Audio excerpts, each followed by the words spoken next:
Thank you, thank you. Only clap at the end. Let's see what will happen now. Let's talk a bit about trade-offs, especially in data stores, and let's see where we can take this. I'm Philipp, I work for Elastic. My official title is developer advocate, but most people don't really know what an advocate is or think it's something weird.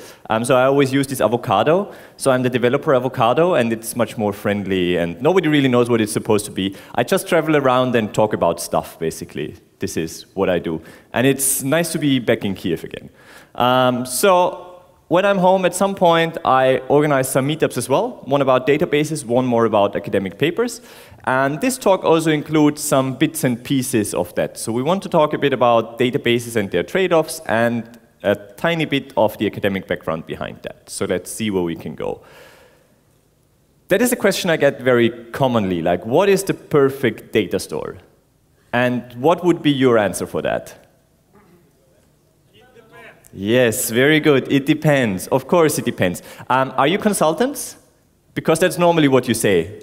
And then you have like some weeks of implementation and debugging and charge a lot of money. But at the end, or in the beginning, there's always it depends. And from it depends, you develop wherever you want to go.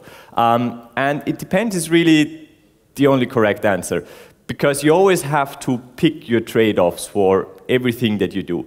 Some people promise you magic, but normally the magic doesn't really happen like that. Yes, you can promise it initially, but it doesn't mean it will play out like that in the end. So who is familiar with the FAB Theorem? Okay, that's not even half. So let's quickly dive into that. That is probably the most well-known trade-off for any distributed system or databases as well. It's based on this very nice paper.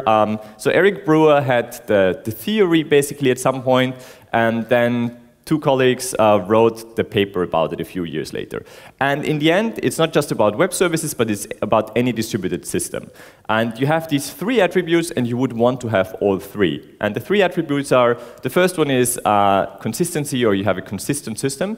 Basically, even though it is distributed amongst various nodes or systems, you want to have like a timeline where it appears as if you were talking to one single system. So everything is in a total order time-wise, and you have like a consistent set of the operations took place in one specific order, basically. That is one attribute. The second attribute is availability. Every time, or as long as your system is available or reachable over the network, it should respond to your queries.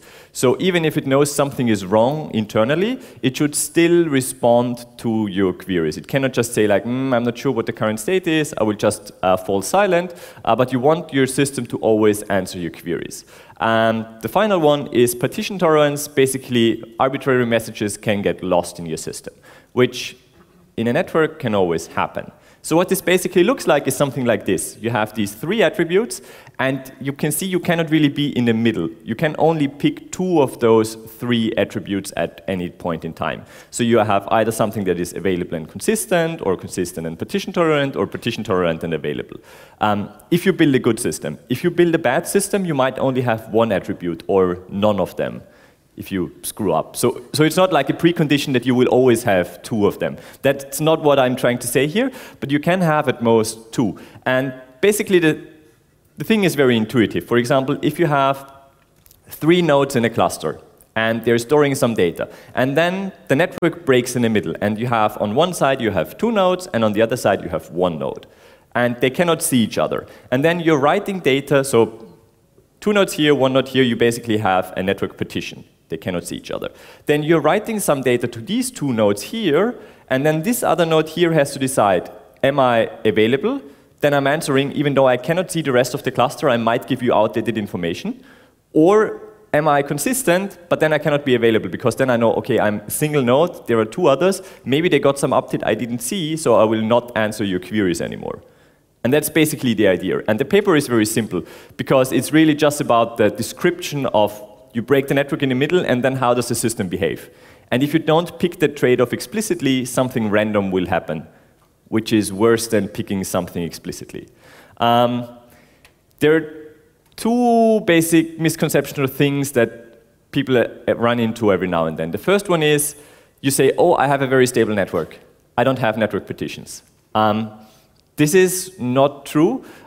It's a nice idea, but there are at least, I know one paper where somebody described like all the things that commonly go wrong in data centers. And it's a description of, on AWS, like they lose that many routers every month. And on Azure, they have, I don't know, that many nodes are dying every day. And they're just describing and collecting all the things that go wrong. So even the major players, they all have failing hardware and network partitions. And you will probably have them too. If you don't see them, you probably just don't monitor well enough. And you still have them. They are still there, you just are not aware. The other thing is that consistency is unfortunately a bit overloaded. So you have consistency both in ACID for transactions, the atomic consistent isolation and durability, and in the CAP theorem. And they mean different things. So the consistency in ACID is basically you go from one consistent or correct state to another one. In ACID, a consistency is basically you have a foreign key constraint, and that foreign key constraint is still correct. Or you have a specific data type in a field, and you still have that specific data type. So this is basically a predicate. So it is basically one correct state to another correct state on every change. Whereas the consistency in the CAP theorem is about ordering in time. So you have basically the right order of things. And this is basically the best known trade-off in data stores. And if you want to explain that to your parents or to your kids, I'm always explaining it with Robinson Crusoe. So Robinson Crusoe he is on his lone island, and he's basically partitioned from the rest of the world. And then some ship comes by and asks him a current question. Like, I think he was English, so people might ask him, like, who is the king of England today? And then he has to decide, am I consistent or am I available? So either he's consistent, then he's not answering because he knows his answer might be outdated, or he's available, then he's answering, but his answer might not be consistent with the rest of the world. So this is basically the idea. Does anybody recognize that island? Think about movies.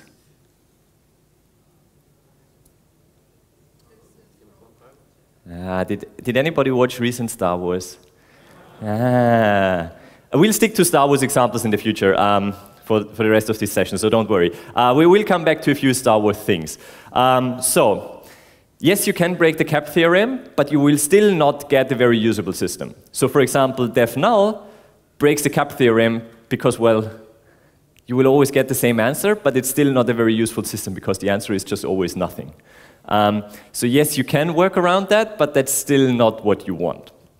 Okay, so that was the CAP theorem. And in this talk, I want to focus on another trade-off. It doesn't have a proper paper. It's something that at Elastic, one of my colleagues came up with, and we call it the FAB Theory. It's only a theory, but you will hopefully get the idea that we have. So it was my colleague Mark, who is skating a lot. He came up with the theory. Unfortunately, I think he recently broke his leg while skating, and he's recovering, but he will probably be skating soon enough again. And he came up with the FAB theory. And what this is, you have 3 attributes again, and once again, you can only have at most 2. So the first one is fast. You want your queries to be answered very quickly. You don't want to wait. That is basically, you don't want to have the batch job and then you go for a coffee, or you might even go home and find the result the next day, but you want to have your answers in near real time. So you wait maybe a few hundred milliseconds or 1 or 2 seconds, but you don't want to wait longer. So you get a fast answer.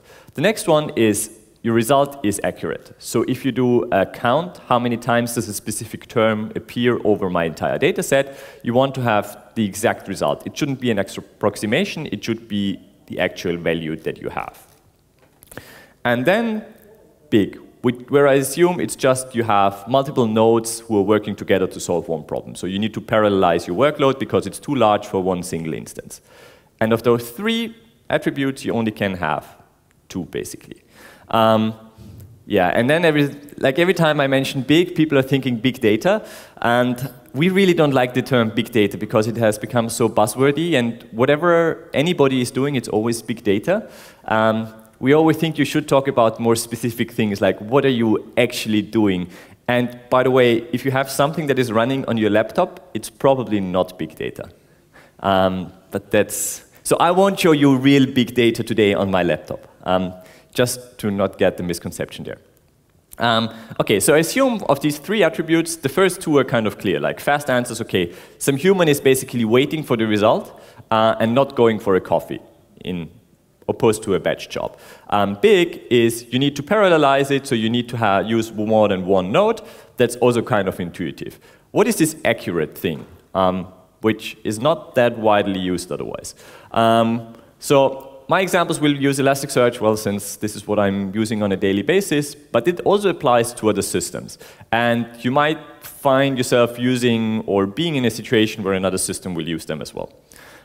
So the first thing, or the only thing you need to know about Elasticsearch is how do we scale out to multiple nodes is we have an index where we put data, and then that index is split into shards, which is like pieces of that index. By default today, every index is split into 5 shards, so it can be kept on 5 different servers, and every server has 1/5 of the data approximately.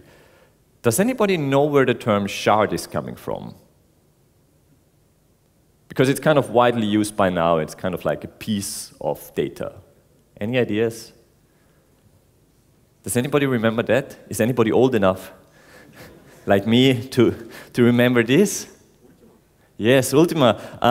So there might be other definitions for that, but this is the one I believe in, and it's kind of like a historic view. So in Ultima Online, there was this evil wizard, and he tried to take control, and there was the crystal that kept the essence of the world, and that crystal was shattered, and then every piece of that crystal was a shard, and it contained a refracted copy of the world.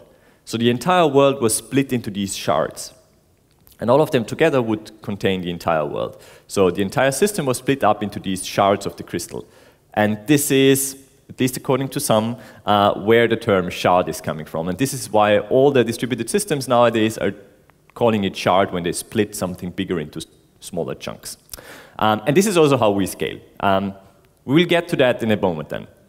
So the first thing we want to look at are terms aggregation. Basically, you want to find the top n terms. So let's assume you have a lot of terms in your index or in your table, and you want to find the most common term, so the top one term, basically.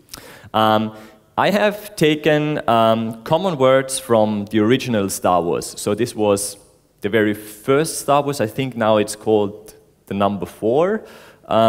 Kind of versioning is getting confusing in Star Wars, but this was the very earliest Star Wars. And here are some of the terms that appear more or less frequently in the movie. So you can see Luke appears 64 times, and Sand People are appearing 10 times, and Jedi 10 times as well.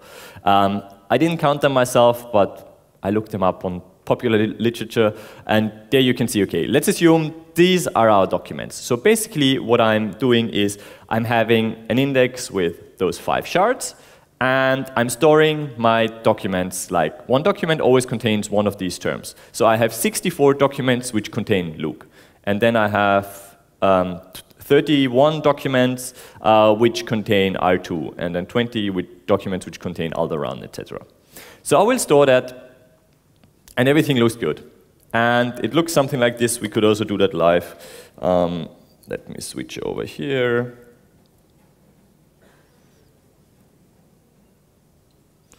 And let me start over. So basically, I want to do just a tag cloud to see what data I have in here. And I have stored my terms that I want to visualize now in the word that I want to see, and I want to have the top 25 words that I have in there. And if you visualize that, and it's a bit too small to actually see, it looks something like this. So you can see Luke is the most common one, then Kenobi, then Sand People. And this is also using the top n terms, basically. So this is using a calculation, how many times does one term appear? Only how do you do that in an efficient fashion? So you can search for the term Luke, and it will then show you that Luke is appearing 64 times. So here you can see in total, which is like the, I don't know, 10th line or so, you can see the total is 64 occurrences of Luke. If you do a regular search, and it will give you the first 10 documents by default. But we want to do the aggregation. We don't care about the actual documents, we just care about the top n. And then you can actually run this top n switch over here. So we have the current version of Elasticsearch running. By the way, this is Kibana. If you've never seen Kibana, this is just our way to interact with Elasticsearch. You can see for my queries, these are basically REST calls. So this would be an curl xget localhost 9200 /. This is just a bit nicer because I don't need to provide the server. I have syntax highlighting, I have autocompletion. This is just a nicer way to interact with that. So we have our data. If I search for that data, you can see I have Luke 64 times. And then I try to do my aggregation. So basically I say I want the most common term. And here I say I want this term from that specific field. And size 1 basically says I only want the first, so the top 1 document. And size 0 down here means I don't want any of the actual documents back. I just want the aggregation. So I just want the overall count. So what should the overall count be? 64, hopefully. However, if you run this, you will see suddenly it tells you we have only 56 loops, which is weird and not really what you want. And if I saw where we were. So we only got 56 documents, and then you're thinking, no, it's not true. That's impossible. And Luke is right. This should not be true, right? Why are we calculating wrong suddenly? I mean, this is the kind of simplest use case you could have. We have 64 documents, and we're getting back 56.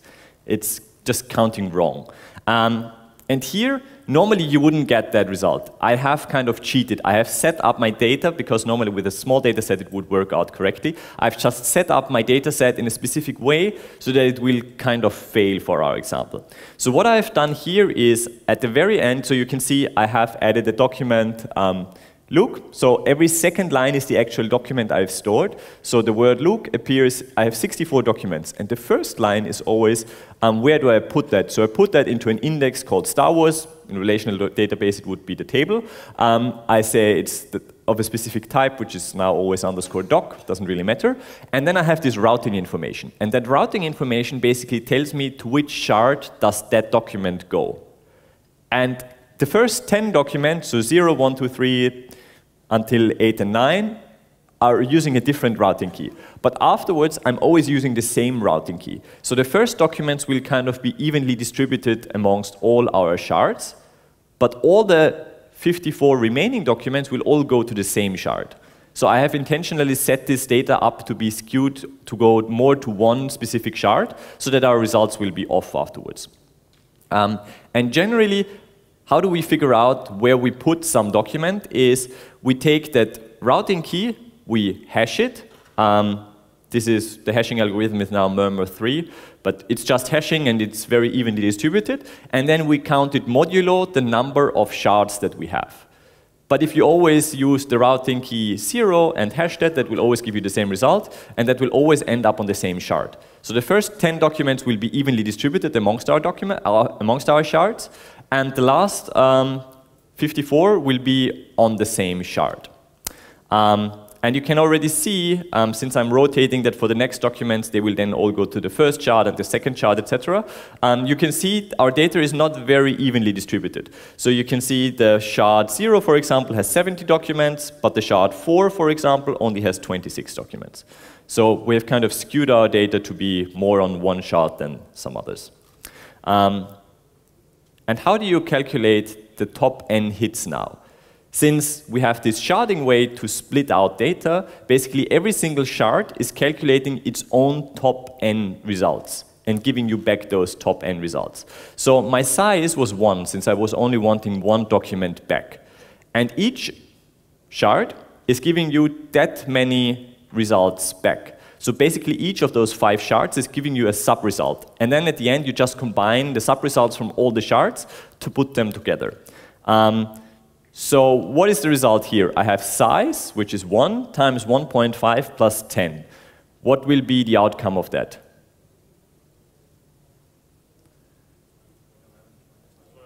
Yeah, 11, 12. No, it should be 11. It will be rounded down. So 1 times 1.5 will be 1 plus 10, and then you get up 11. So every of our 5 shards gives you back 11 its top 11 documents. Only the way that I set up my data, some shards will not give you back the right number of results because the Luke term is not in the top 11 terms. That's why your end result might be slightly off. So each shard is giving you back 11 results. How many results are we aggregating at the very end in total? 55. 11 for each shard times 5 shards, so 55 results will be combined, which is still much less than if we would aggregate everything. So this is basically just an optimization to make this quicker, that you don't get all the data back from every single shard, but normally if your data is evenly distributed, if you only want the top 1 term and you get the top 11 from every single shard, the top 1 term should be in those, and then your result would be correct. Only I have set up my data that this is not true, and that's why we're not getting that exact result. You've seen one other thing here. There was this doc count error upper bound and some other doc count. The first one is basically, we know the top 11 results. We know how many times the 11th document is appearing, how many times, and that is basically the error bound for that shard. So then we're saying this shard can have, like if the 11th document is appearing 3 times, there might be the 12th document might appear 3 times as well. And then we know, okay, this shard is contributing an error count, the upper error count for that shard is 3. And then you're just adding up from all the 5 shards the upper error bound, and that is the total error bound that you get. So that's where how you end up at 10. And then the sum of the other documents is basically all the documents which we did not count here. So it's all the ones we inserted minus 56 that we got back. You can also show for that specific term what the error bound is, and then it would tell you, okay, we have 56 looks, but we might be off by 9. Because again, we know how many looks are we getting back from each chart, and what is the upper error bound that we could get because of that. And we know, okay, 56 is the result that we have, but it could also be up to 65. That would also be possible. Okay, now if I try to fix that, let's head over here. So here you can see, this was the query that I've just shown. We have this upper error bound. And now I'm saying, I'm setting a shard size. And the shard size basically tells me I don't want the top 11 documents back, but I explicitly say I want the top 20 documents from each shard back. So overall, how many results will we need to aggregate? 100. 5 shards, 20 each, so up to 100. Actually, we won't do that many because I think I only have like 16 or 17 terms. But yeah, in general, we would get the top 20 results back.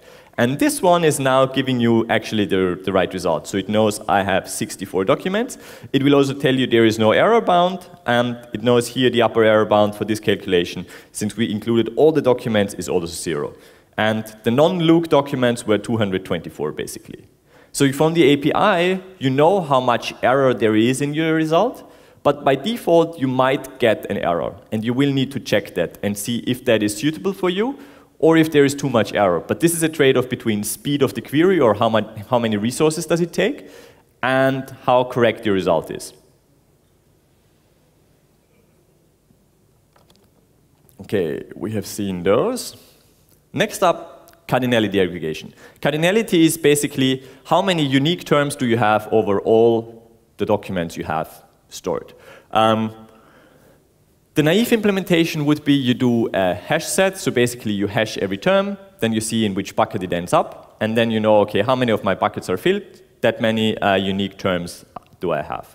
The problem is this does not scale very well, because it needs the more terms you have, unique terms you have, the more memory you will need, and it will just blow up your memory probably. So that is kind of the naive implementation with the hash set. Instead, what we are doing is, there is this nice paper, the hyperlog. By now it's called hyperlog++. So initially there was an algorithm called log, but that had an error bound that was too high, and it was improved with hyperlog, and then Google wrote this paper and improved it further, and now it's hyperlog++. So the general idea is you hash the values that you're counting, and from that hash you calculate how many leading zeros do you have. And based on that leading zeros, the more leading zeros you have, you assume the more unique terms you have. Because, well, it's rather uncommon if you just hash something that there are lots of leading zeros. So it's basically, if you have the binary representation and you have n leading zeros and then followed by 1, you know that you have approximately 2 to the power of n unique terms in your set. And this is just an approximation. So you just need to hash that, count these leading zeros, and then you see how many terms you have approximately. It is being averaged out so that it doesn't jump too much depending on what you hash. So there is some averaging in the background, but this will give you an approximation of how many terms or unique terms you have in your document.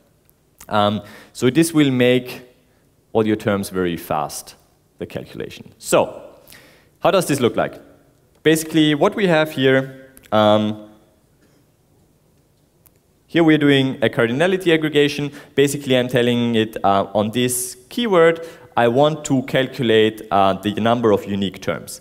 And here I say the precision is 10, and 10 basically tells me up to 10 unique values, this result will be exact. If you have more, you might be a bit off with your result. And here it counts 17 unique values, which is off by 1, so it's not much, but it's slightly off. But then you can trade this precision threshold and say, like, I want to trade more precision for more memory usage.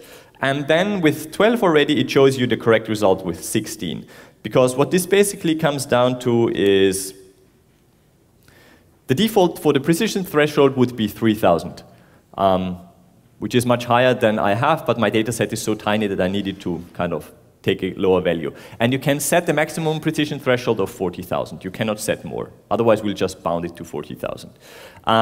So basically what you do is you calculate the precision threshold times 8 bytes, and that is how much memory you need to calculate those unique values. So by default, how much memory do I need for a cardinality aggregation? 32 kilobytes. So you have 3000 times 8. Yes, exactly. So you have something like 24K or so that you need in the default. But in my example, I was using much less. I was using only 8 times 10, so I was only using 80 bytes, basically, to calculate that. And we have tried to measure like the precision threshold and the error bound, like how much are you off? And we got something like this. So even if you just use a threshold of 100, your error will be up to 5% or so at worst. If you use 10,000, it will be much lower. So it might reach 1 or 1.5%, but normally it's much lower. And there you can totally see this is a trade-off between precision and how much memory you need to use for that. Yeah, if you tune that up to 12, so you will use 96 bytes, then you already get the right result here. Obviously, for a properly sized data set, you will need different numbers. Sometimes the question comes up, should we always pre-compute the hash, or is it very expensive to actually compute that hash at runtime? Yes, you can do that. Either you calculate it on the client, or we have a plugin to actually calculate the hash of a specific field. Now the question is, should you do that? What is the answer to that? Yes, exactly. Very well. So generally, if you have a large field or you have a high cardinality on a field, it might make sense. If you have a field with a low cardinality or a numeric field, those are very quick to calculate because there is either some caching or numeric fields are very quick to hash. Then it doesn't pay off because this is a trade-off between, okay, I store more data on disk, but the lookup is faster, but it doesn't always pay off. So you need to find the right balance for those as well. We tried to improve that. There was an algorithm called log beta. We had a pull request, but it turned out not to work better. Then we basically threw away the pull request again. There is another paper that is very recent that is hyperlog sketches. We haven't tried to implement the pull request for that one yet.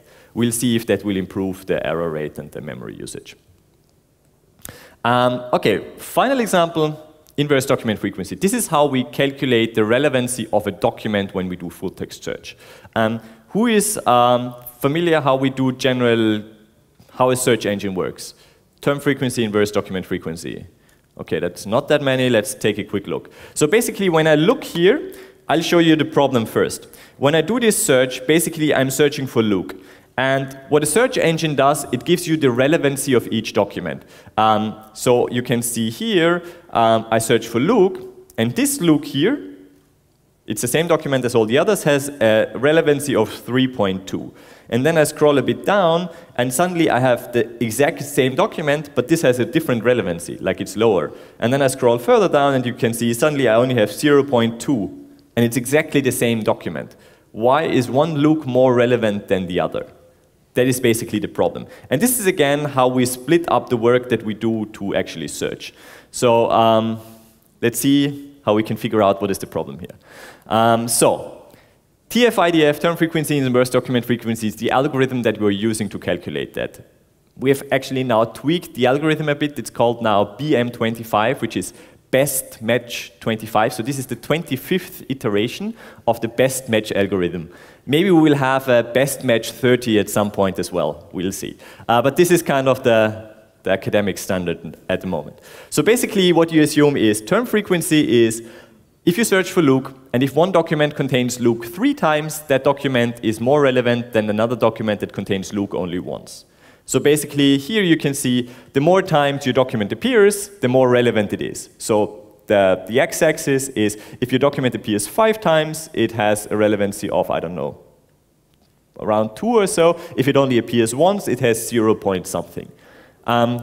Only the newer implementation, BM25, assumes after 5 or 10 times of occurrences, it doesn't change much anymore. Whereas good old TF-IDF was assuming, well, 20 is still much more relevant than 5. But that's kind of debatable. The next attribute is the inverse document frequency. Basically, we calculate over all the documents that we have, how many times does one specific term appear. So we assume the x-axis is over all the documents, how many times does that document appear? The less frequent it is, the more relevant it is. So documents that only appear 100 times are much more relevant than documents that appear hundreds of times or even 1,000 times. And the problem then is this frequency is only calculated on a per shard level. So the shards where I have Luke once, this one will be much more relevant than shards where I have Luke 50 times. And this is why I have this difference here. And finally, there is something called field length norm, which is intuitive, where you say the shorter the field and your search term appears there, the more relevant it is. So basically, you take the number of tokens in a field and calculate 1 divided by the square root of that, which is intuitive. If you have a subject or a title and your term is appearing there, which is short, it's more relevant than if it's in a very long body. Okay. Generally, how that works is when we do a query, the query gets into Elasticsearch, and the node 3 here is accepting the query, and then it figures out, okay, I need data from the shards 0 and 1. And it's then forwarding your query to the shard 1, where it's querying the shard, it's forwarding the query to the node 1, which has the shard 1, and it's also forwarding the query to the node 2, which has the shard 0. And then each one of these shards is calculating its own search result and is handing back the top 10 documents that it has for that search term. By default, it's always 10. We're always giving you 10 documents, so each shard is calculating the top 10 documents for that. And then in the second phase, that node 3, which we call the coordinating node, is basically knows, okay, everybody sent me their top 10 results, which are overall the top 10 results. And then we are fetching those actual top 10 documents. And this is kind of a two-way step approach. If you have like frequencies which are very different between shards, and that is queuing your results, you can add another step.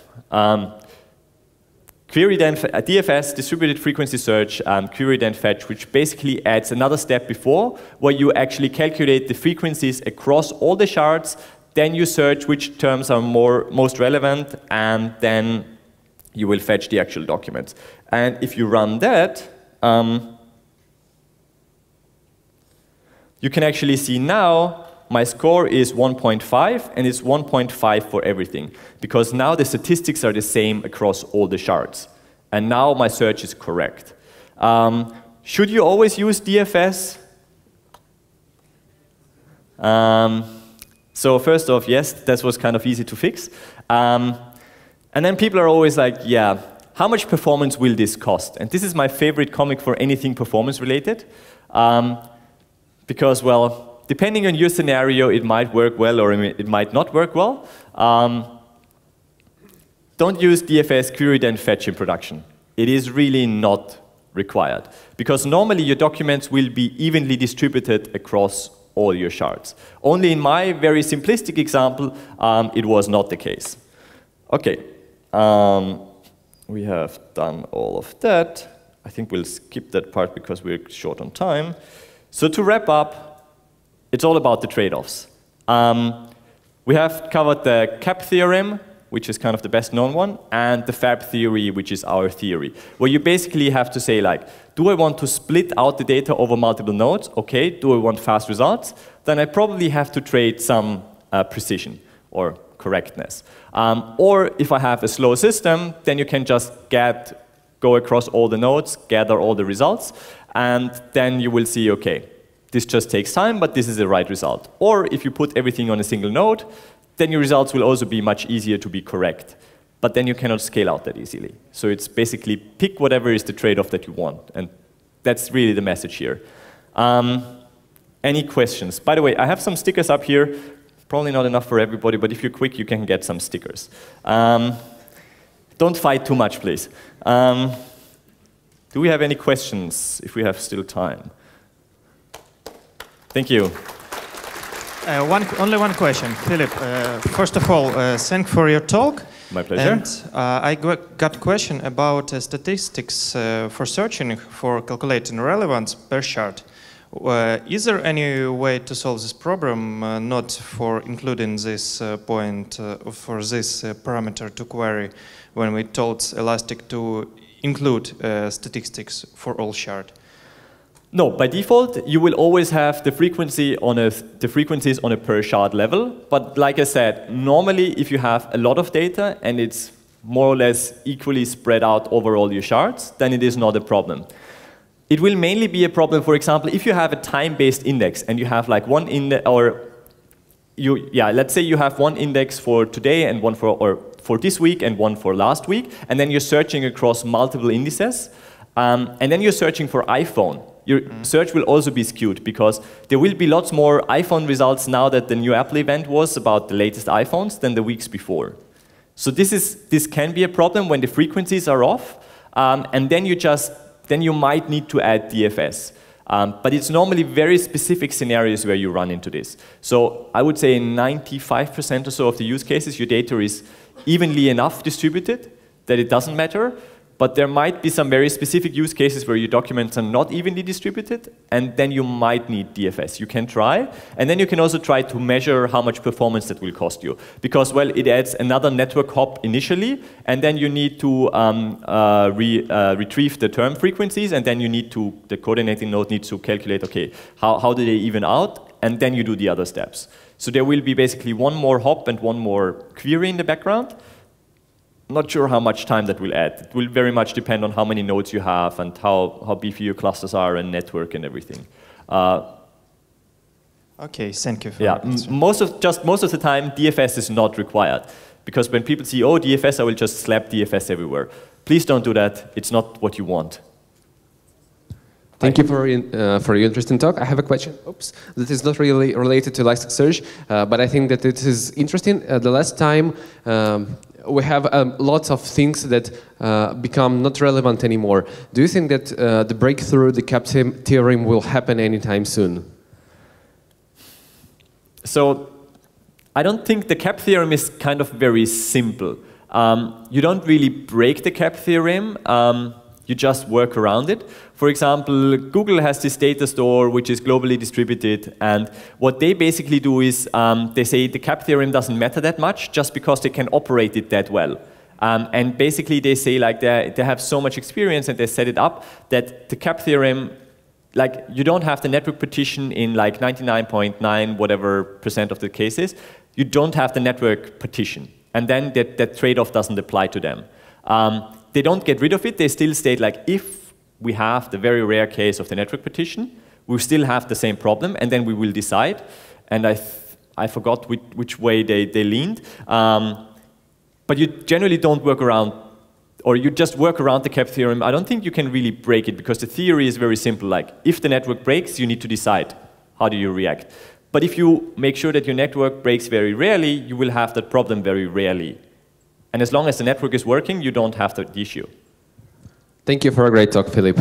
My pleasure. By the way, could we have some light? I always try to take a picture with you, because I need to prove to my colleagues that I've been working today. Because my boss doesn't know where I am normally, and I just sent him pictures. Smile, everybody. Thank you. So I can prove that I've been doing something today. Do we have time for another question, or? We have time for the last question, and that's it. Perfect. Okay, first of all, thank you for a really nice talk. My pleasure. The question is, can we rely on this score? So we get the score from, which means basically the relevance of what we search and what we have. Can we rely on the absolute number of this score to tell that, okay, after this number, this document is really relevant, and below this number, it's not? So it's a kind of a problem how to use this number in a general relevancy problem. Yes, this is a very common question. So first off, the score in full-text search is only relevant within that one query. You cannot compare scores across queries. That does not work. Also, I've seen people try to do like, okay, I have this score, and this translates to 90% correctness for my query, for example. This also does not work. Like, there is a full documentation page which describes why this breaks, and if you come to me afterwards to the speaker's corner, I can even demo why this breaks in a bad way. Generally, the score will very much depend on how do you structure your query, and will only be relevant within that query. You can also specify like a cutoff. You can say if the score is lower than 0.1, I don't want the results anymore because they might be very bad. If that makes sense, really depends on your dataset and how you structure your queries. This is more of an experience and for your specific dataset. It's very hard to say that in specific. On the other hand, that makes full-text search very nice, because it's very hard to automate that away. It's very much like, what is your problem? And what do people search, and what do they expect to get back? So it is not only a technical problem, that's relatively easy to solve. It's normally, what do you actually expect to get back, and what is a good result for your data set? For example, if I'm on an online shop and I'm logged in, and the shop knows my gender, and I search for something, should it just show me the male products? Or maybe I'm trying to buy something for my girlfriend, and then it should show me the female products first. And this is just like, what do you expect? This is not just a technical problem. This is really, what is the intention of the user? Basically, you have to guess the intention. And yeah, there is the score, which you can use within that query to say, okay, this is more or less relevant. But it's very hard to say, like, this is a good value and this is a bad value just on the score. This will very much depend. And depending if you change your queries, your scores will also change. So it's very hard to say in absolute numbers, this is a good or this is a bad score, and ignore results with lower than 0.1 or so. I would be careful with that. It really depends always on the specific query. And then you need to, normally you would just need to figure out, okay, is the body of the documents, these are some queries that people commonly do, and these are results that they expect back. We have an API to test that by now, and basically you will need to have a regression test, and every time you change something in your search, how you prepare your search query, you should run that regression and see that you don't make it worse for some use cases. Because what often happens is you change something, you improve it for one query, but you make it worse for 10 others. And you will really need to make sure you have regression tests for that. What do you mean by this API? What is that? So we have a ranking API. Basically, you have like, this is my test body, and these are my test queries, and these are the results that I expect. And it can basically then test like, okay, it changed or it didn't change. There are two nice blog posts. Like if you come to me afterwards, I can show you. We have documented. We're trying to help you test that more going forward. Okay, yeah, great. My pleasure. If you have any more questions, just come to the speaker's corner and I'll try to answer everything I can. Thanks a lot. Thank you, Philipp.